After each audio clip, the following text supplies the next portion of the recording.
Suresh. We are at Busworld India Conclave 2026, and what, according to you, is the melting pot where we say a lot of industry stakeholders are coming together to speak about the challenges and opportunities in the country. How does a conference like this move the needle a bit more?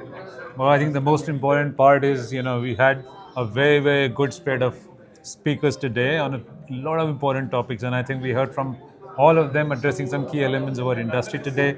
A lot of noise and actually interest in the electric space, alternate fuels, and so on. But what has been most satisfying for me was almost every speaker, including the Honorable Minister, put a lot of emphasis on safety, and I think that is something which is essential to what we do as a bus ecosystem here in India. And I think getting together with that kind of an alignment and expressing freely about what are the best strengths possible in this area, I think augurs very well for industry. And I think there's a collective responsibility on all of us to take this forward. Sure.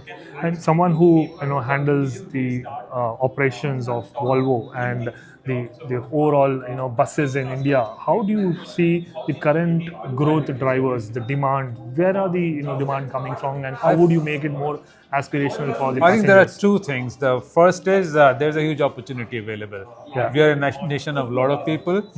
Economically, we are definitely on a very strong growth trajectory, and that would mean that the need for people move will be even more.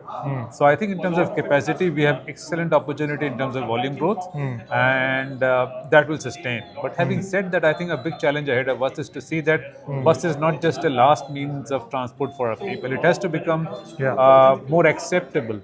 True. It has to be aspirational in the sense that people should feel that they have the same kind of quality as they get in probably better means of transport. And at the same time, in terms of safety, overall experience that you get has to be at a level which today we can say that, okay, globally people are getting it. But I think in India also, it has to become aspirational in the sense that people should feel happy that I'm taking a bus and I'm going to be safe, my family is going to be safe, and at the same time, my productivity is not compromised. So I think bus, we've made a lot of progress over the last decade or so. Sure. So I think there are reasons to be happy about it, but there is considerably good amount of journey still left to be done, and I think we should focus on it. And as an OEM, when you speak to operators, you speak to government officials, what do they say about the faster adoption of these buses? Because technology has grown. Technology has always moved, faster than what the people or the ecosystem moved.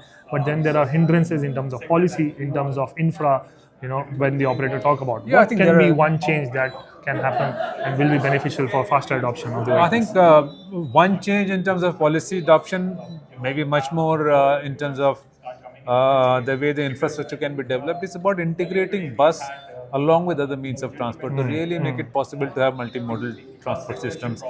But then I think we have a lot of hope because of the way people take to technology and also new feature levels.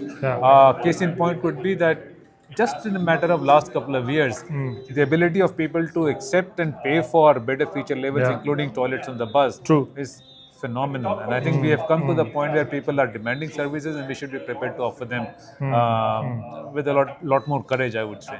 Wonderful. Thank you for that insight. Thank you so and much, wonderful Rajesh. Pleasure speaking to always you. talking to Always. you. Bye-bye.